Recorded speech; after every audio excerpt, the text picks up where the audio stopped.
আসসালামু আলাইকুম। আপনারা সবাই কেমন আছেন? আশা করি ভালো আছেন। যে যেখানে আছেন সুস্থ আছেন। আলহামদুলিল্লাহ আমরা অনেক ভালো আছি। আর এই যে আমি আর মেয়ে ভাত খেতে বসছি।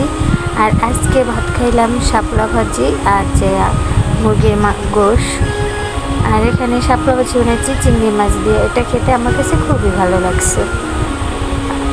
আর এই যে খাবারের আজকে পুরো ভিডিওটা আপনাদের সাথে খাবার নিয়ে দিয়ে খাবার শেয়ার করছি।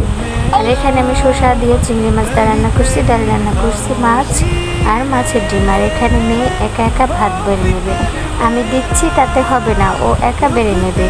আর এখানে এই যে ও মাছের ডিম দিয়ে ভাত খেতে আছে। ওরা কোনো সবজি খেতে চায় না, মাছ খায় না, ওরা শুধু মুরগির গোশ পছন্দ করে, ডাল আর মাছের ডিমটা খাবে। ওদের খাবার দাবার নিয়ে বাচ্চারা, সব বাচ্চারা এরকম যে সবজি খেতে চায় না। আমার বাচ্চারাও একদম সবজি খেতে চায় না, আর ওরা মাছও খেতে চায় না। ওরা ডাল, ডিম আর গোসলে ভাত ভালো খায়, আর তাছাড়া খেতে চায় না।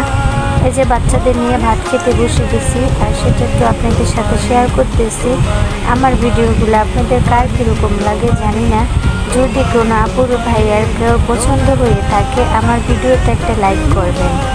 আর দেখা যায় কিছু ভিউ হয়। আপনারা যদি আমাদের যে কটা আপুরা দেখেন বা ভাইয়েরা দেখেন, যে যেখান থেকেই দেখেন না কেন, যদি আমাদের ভিডিওতে একটা করে লাইক দিয়ে দিতেন তাহলে দেখা যায় অনেকগুলো লাইক হতো।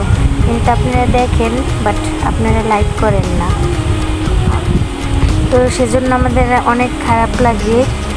দেখা যায় ভিডিও দিতে ভালো লাগে না। যদি আপনারা আমাদের পাশে থাকতেন তাহলে আরও ভিডিও দিতে ভালো লাগতো। আর এই যে দেখা যায় আমি অত সুন্দর করে গুছিয়ে কথা বলতে পারি না। এই যে শসা দিয়ে চিংড়ি মাছ দিয়ে রান্না করেছি আর সেটা খেতে আছি। এটা আজকে খেতে অনেক মজা হয়েছে। আর এই যে চিংড়ি মাছগুলো, ছোটো ছোটো চিংড়ি মাছ বেশি, সেগুলো দিয়ে শসা দিয়ে রান্না করছি, অনেক ভালোই লাগছে। আর এই যে খাবার দাবার শেষ। আর আপনারা আমার ভিডিওটা দেখতে থাকেন, ভালো লাগলে ভিডিওগুলো দেখে একটা লাইক করে দিবেন।